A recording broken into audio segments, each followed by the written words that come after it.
सबका। मैं भी अल्हम्दुलिल्लाह अल्लाह का बहुत शुक्र है ठीक हूँ। पारसा की भी तबीयत बहुत बेहतर है, बहुत ठीक है पारसा भी अब। और बस पारसा सोई हुई है और बस मैं अपने काम शाम कुछ ख़त्म कर रही थी। कुछ कल कपड़े धोए थे वो थे समेटने वाले, वो समेटे। और अब आज मेरा मेन प्रोजेक्ट ये है कि मैंने करना है फ्रिज साफ़ अपना, क्योंकि वो बहुत दिनों से, बहुत टाइम से एक जो है ना अटका हुआ था काम, जो मैंने करना ही करना था। तो मैं हर थोड़े दिनों बाद जो है एक फ्रिज साफ़ कर लेती हूँ। तो मुझे बहुत वो हो रहा था कि यार बस टाइम नहीं निकल रहा, क्योंकि पहले शादी आ गई, फिर पारसा बीमार हो गई, उसके बाद कुछ उसको सेटल होते होते टाइम लगा। तो बस आज मैंने अब कुछ खाना नहीं पकाना था, क्योंकि कल का भी पड़ा हुआ था, एक दिन पहले का भी कुछ थोड़ा बहुत पड़ा हुआ था। तो मैंने कहा आज ये सारा कुछ खाएंगे, तो मैं फिर आज फ्रिज साफ़ कर लेती हूँ, ताकि पारसा भी सोई भी है तो 1-2 घंटे में मेरा सारा काम ख़त्म हो जाएगा। जब तक वो उठेगी तो उसके बाद उसको देख लूँगी। तो बस पारसा की फिर वही रूटीन सुबह की, वो उठी हुई थी और वो उठ जाती है सुबह सुबह ही 6 बजे, उठ के बैठ जाती है और बस बैठी रहती है। और फिर मुझे भी उठा देती है कि अब मम्मा आप भी उठ जाओ। मैं रात को करी थी वीडियो का काम, तो बस मैं सोई ही तकरीबन 3:30 बजे मैं सोई हूँ। तो वो उठ गई उसके बाद 6 बजे, तो बस फिर मैं उठ गई उसके साथ। तो 9 साढ़े 9 बजे वो सोई है।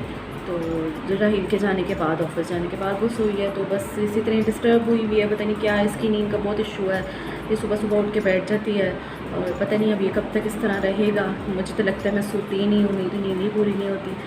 तो बस ये है कि चले बच्चे हैं, क्या कर सकते हैं। लेकिन फिर भी कभी कभी बहुत दिल करता है कि यार ना उठूँ, सोई रहूँ। लेकिन फिर मुझे ये होता है कि पारसा असल में ना वो उठ जाती है तो वो कहती है कि मुझे छोड़ दो। फिर वो आएगी, फ्रिज में हाथ मारेगी, उधर हाथ मारेगी, मतलब जो काम मैंने छेड़ा हुआ है ना वो उसके अंदर उधर जाकर बैठ जाती है।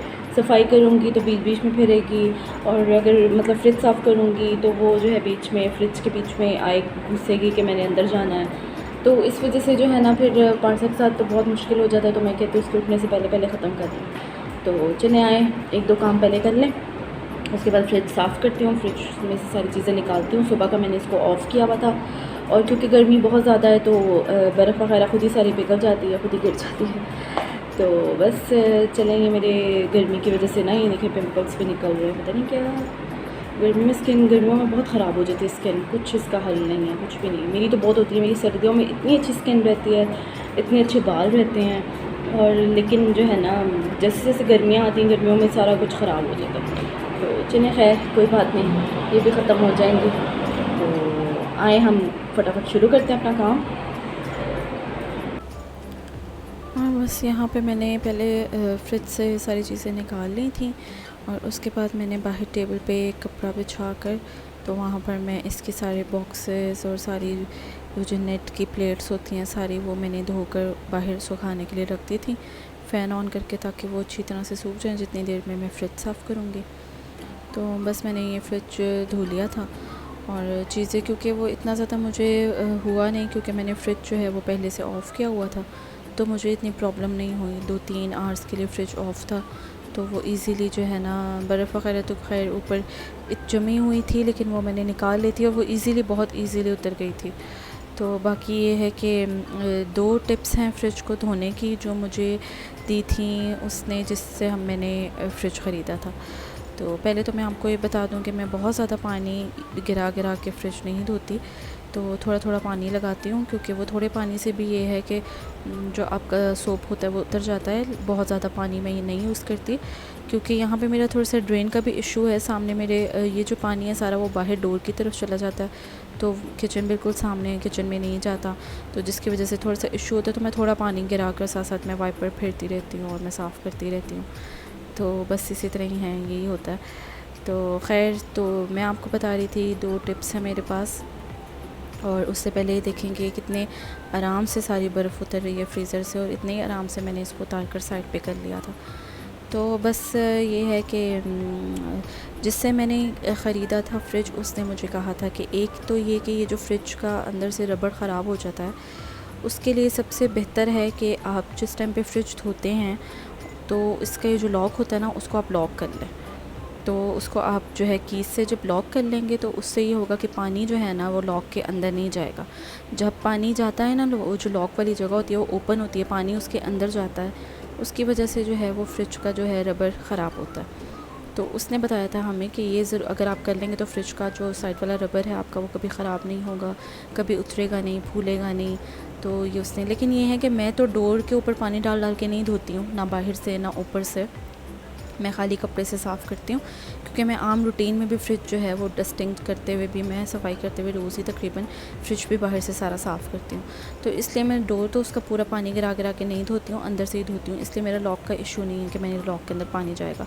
दूसरा, उसने मुझे ये कहा था कि आपने इसमें गर्म पानी यूज़ नहीं करना बर्फ़ उतारने के लिए या धोने के लिए, आप इसको आम पानी जो आपका आता है टैप में उससे आप धोएं इसको, बिल्कुल गर्म पानी यूज़ ना करें। जो बिल्कुल ऐसे स्टोव पे गर्म कर के पानी यूज़ करते हैं वो डेंजरस होता है फ्रिज को धोने के लिए, वो उससे भी फ्रिज जो है ना वो बहुत जल्दी ख़राब हो जाता है।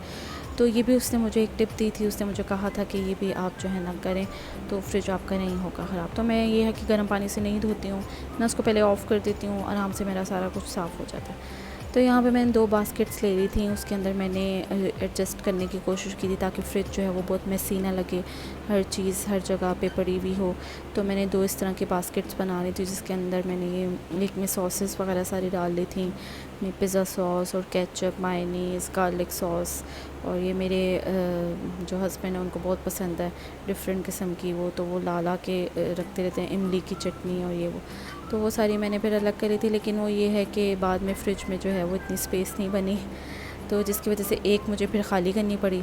तो एक में तो मैंने ये डाला हुआ था पार्सा के कुछ स्नैक्स वगैरह थे, कुछ केक थे, कुछ बिस्किट्स थे, कपकेक्स थे और मसाले थे जो शान वगैरह के होते हैं, एक में मैंने वो डाले हुए थे, वो मैंने डले रहने दिए। तो जो दूसरा सॉस वाला था जिसमें मायोनीज़ वगैरह थे वो मैंने निकाल के नीचे बॉक्स में रख दी थी, वेजिटेबल बॉक्स में, क्योंकि फ़िलहाल मेरे पास कोई वेजिटेबल्स नहीं थी जो मैंने रखनी हो, क्योंकि मैं टमाटर भी इकट्ठे ले आती हूँ तो मैंने वो भी रखने थे। तो बस इसी तरह करके मैंने जो है फ्रिज को सेटल कर लिया था, और शुक्र है अल्लाह का कि जो है ना ये भी सही साफ़ सुथरा हो गया था, सेट हो गया था। और ऊपर जो है फ्रीज़र में तो गोश्त वगैरह और चिकन और ये चीज़ें ही थी, वो भी मैंने सेट करके रख ली थी। तो ये है कि बस नीचे थोड़ी सी ज़रा होती है, जब आपकी चीज़ें आपके पास ज़्यादा होती है तो स्पेस करना फ्रिज में थोड़ा सा मुश्किल होता है। तो ये है कि लेकिन आपने जगह तो बनानी होती है। तो फिर मैंने इसको ख़ाली करके, तो जितनी जैम थी और मेरे पास हनी था और जैम्स की, क्योंकि डिफरेंट वैरायटी में राहील भी खाते हैं, मुझे भी अच्छे लगते हैं डिफरेंट जैम्स, तो मैं ये करती हूँ कि मैं छोटी छोटी बॉटल्स ले लेती हूँ। और बस ये मैंने बाहर से फ्रिज की डस्टिंग कर ली थी और फ्रिज हो गया था बिल्कुल साफ़। कहाँ है बामू?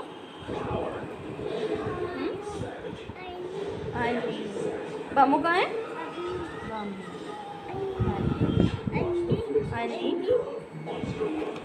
नानो अब दे दो दूछा वाला, अब दे दो सबको दूछा वाला।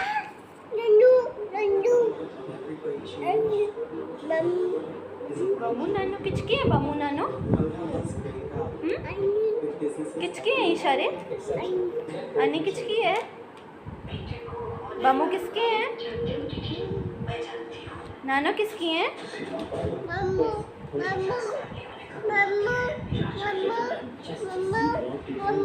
मामू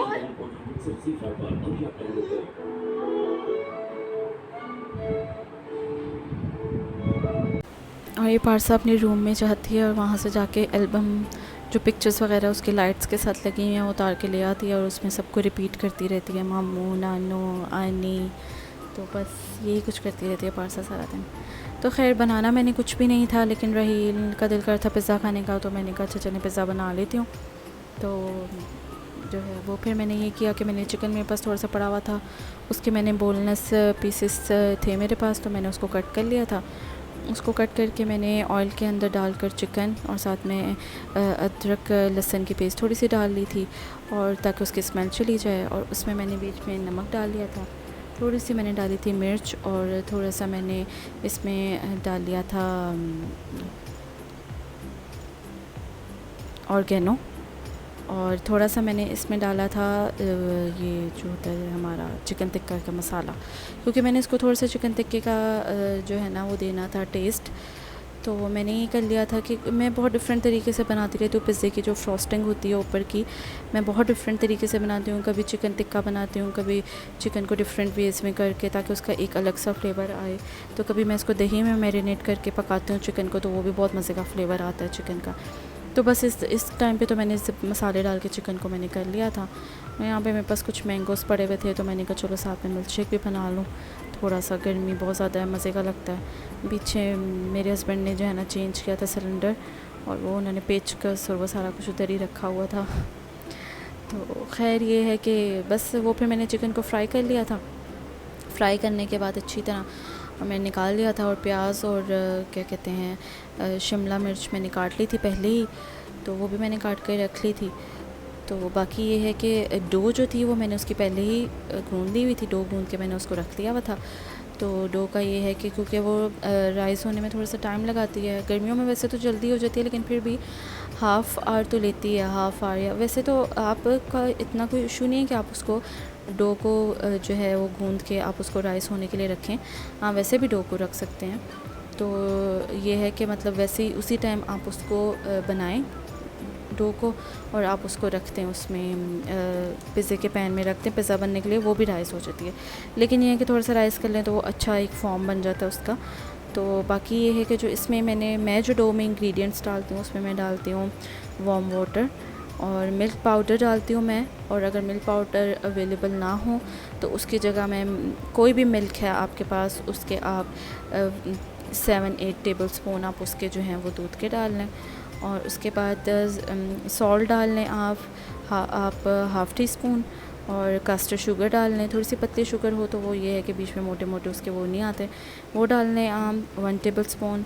और ईस्ट डाल लें आप 1 टीस्पून। एक आप एग डाल लें, और उसके बाद जो है ऑयल आपको एंड में चाहिए होगा 2 to 3 टेबल स्पून फॉर मतलब उसको जोड़ने के लिए, और थोड़ा सा एंड में उसको ऑयल लगा के ग्रीस करके रखने के लिए। तो बस इन सारी चीज़ों को आप गूँध लें अच्छी तरह। और अंडे को बीच में डाल के मैं अंडा डालती हूँ। कुछ लोग अंडा नहीं भी डालते, अंडा कोई इतनी ज़रूरी चीज़ नहीं है। अगर आपके पास अवेलेबल नहीं है तो आप ये सारी चीज़ें डालें, और अंडे को जो है ना आप स्किप कर दें, कोई ऐसा बड़ा इशू नहीं है। उसके बगैर भी डो जो है वो बहुत अच्छी बनती है, लेकिन मैं अंडा डालती हूँ। अंडे की वजह से डो जो है वो उसका ये एक फ़ायदा होता है कि बाद में भी जो है पिज़्ज़ा वो बहुत सॉफ्ट रहता है, वो हार्ड नहीं होता। अगर आप अगले दिन भी उसको गर्म करें तो वो बिल्कुल हार्ड नहीं होता। तो ये है कि आप उसको डो को में आपने अगर आपकी चॉइस अंडा डालें नहीं डालना तो ना डालें। और बाकी शुगर की वजह से ईस्ट जो है वो शुगर ईस्ट के साथ एक्टिवेट होता है, तो वो तो आपको लास्ट में डालनी पड़ेगी। तो यहाँ पे मैंने चीज़ें अलग करके रखी हुई थी, प्याज काट के रखा हुआ था, चिकन भी अलग किया हुआ था, और शिमला और वो सारा कुछ मैंने अरेंज करके पहले से ही रखा हुआ था, ताकि बस सिर्फ जो है ना असेंबलिंग होने वाली रह जाए, बाकी सारा काम हो गया हुआ हो। तो बस यहाँ पे मैंने हाफ़ अलग कर लिया था, क्योंकि मैं बनाऊँगी 2 इसमें। तो ये है कि एक लार्ज बनाऊँगी मैं और एक मीडियम बनाऊँगी, तो मेरे 2 जो हैं वो पिज़्ज़ा से आराम से इसमें बन जाएंगे। तो वरना आप अगर एक लार्ज बनाए तो आप एक लार्ज भी बना सकते हैं, मगर उसका ये है कि थोड़ा सा डो जो है वो आपकी मोटी होती है। तो राहील को नहीं इतनी मोटी डो पसंद, तो मैं थोड़ी सी जो है डो को थोड़ा सा पतला रखती हूँ। इतना भी पतला नहीं रखती हूँ, लेकिन थोड़ा सा रखती हूँ। तो ये है कि मैं इसको पहले जो है उसको इससे कर लेती हूँ लेवल। तो उसके बाद फिर मैं जो है ना उसका जो पैन है जिसमें आपने पिज़्ज़ा बनाना है उसको नीचे से ग्रीस कर लें ऑयल के साथ थोड़े से। तो ये है कि मेरा जो है ये डो तकरीबन हाफ़ आवर इसने लिया था इसको होने में, थोड़ा सा वो फिर हाफ़ आवर में सही हो गया था। तो फिर उसके बाद मैंने इसको यूज़ कर लिया था। तो बस उसके बाद मैंने इसके जो पैन था बनाने वाला, तो उसमें उसको ग्रीस कर लिया था ऑयल से। और उसके बाद जो है इसमें मैंने इसके बाद लगा दी थी पिज़्ज़ा सॉस। तो पिज़्ज़ा सॉस अगर आपके पास बाहर की है तो आप बाहर की लगा लें, और अगर आपके पास घर में आपने बनाई हुई तो घर में लगा लें, कोई ऐसा इशू नहीं है। नहीं भी अगर आपने पिज़्ज़ा सॉस आपके पास अवेलेबल है, आप केचप भी लगा सकते हैं, आपकी मर्ज़ी है, कोई इतना इशू नहीं है। आप पिज़्ज़ा सॉस के अंदर ऑर्गेनो डाल लें थोड़ा सा, वो भी केचप के अंदर ऑर्गेनो डाल लें थोड़ा सा, वो भी थोड़ा सा सेम टेस्ट देती है। बिल्कुल तो वैसा नहीं देती पिज़्ज़ा सॉस वाला, लेकिन थोड़ा सा देती है आपको। तो ये है कि लेकिन घर पे भी बहुत इजीली बन जाती है। तो मेरे पास तो अभी ये अवेलेबल थी बाहर की, तो मैंने कहा पहले इसी को यूज़ करके मैं इसको ख़त्म कर दूँ। तो बाकी बस इसमें चिकन के पीसेस डाल लिए थे।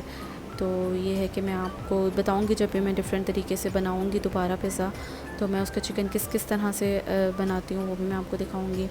तो प्याज मैं थोड़ा सा ज़्यादा रखती हूँ क्योंकि राहील को प्याज पसंद है, तो वो कहते हैं प्याज जो है ना वो ज़्यादा डाल देना बीच में। तो ये है कि मैं थोड़ा सा प्याज जो है वो ज़्यादा डाल देती हूँ बीच में। घर में पिज़्ज़ा बनाने का यही एक मज़ा होता है कि आप अपनी मर्ज़ी से इसमें कुछ भी ऐड कर सकते हो, कुछ भी स्किप कर सकते हो जो आपको नहीं पसंद, और जो आपको पसंद है वो आप जितना चाहे उतना ऐड कर सकते हो। तो ये है कि बीच में मैंने इसमें बस शिमला डाल दी थी और उसके बाद जो है मैंने इसमें चीज़ डाल दी थी। तो बस जिस टाइम मैंने इसको बेक होने के लिए रखा था, और अवन जो है वो मैंने ऑलरेडी प्री हीट पे लगाया हुआ था। उसकी कितनी कितनी थी अवन की मैं आपको सारी रीडिंग्स जो हैं वो मैं डिस्क्रिप्शन बॉक्स में दे दूँगी, और इसमें भी जितना जितना जो भी कुछ डाला है उसकी भी सारी डिस्क्रिप्शन में आपको डिस्क्रिप्शन बॉक्स में सारी उसकी मैं आपको दे दूँगी, मेजरमेंट्स वगैरह, रीडिंग्स वगैरह सारा कुछ। तो ये है कि अवन हो रहा था प्री हीट, वो हो चुका हुआ था। तो बस इसके बाद मैंने इसमें डाल दिया था ऑर्गेनो पाउडर, और ऑर्गेनो पाउडर के साथ मैंने फिर एंड में इसके ऊपर डाल दिए थे ऑलिव। और बस मेरा ये वाला ऑर्गेनो पाउडर भी ख़त्म होने वाला था, तो बस अब दूसरा भी मेरे पास पड़ा हुआ था। मैंने कहा पहले मैं ये इस्तेमाल कर लूँ तो फिर दूसरा यूज़ करूँ। ये जो मैं लेकर आई थी थोड़ा सा ज़रा तेज़ था इसका ना, फ्लेवर ज़रा तेज़ था, इससे स्पाइसेस तेज़ थे इसमें। तो जो दूसरा है वो ज़रा थोड़ा सा लाइट है। तो ये है कि आप थोड़ा सा अपने ऑर्गेनो पाउडर के हिसाब से, जिस कंपनी का भी आप यूज़ करें, आपको पता होगा कि वो लाइट है या किस तरह है उसका फ्लेवर, तो आप उस हिसाब से यूज़ कर लें। तो बस ये मैंने बना लिया था इधर। चलते हैं नेक्स्ट वीडियो में आपसे इंशाल्लाह करूँगी मुलाकात। अपना बहुत ज़्यादा ख्याल रखिएगा। अल्लाह हाफ़िज़।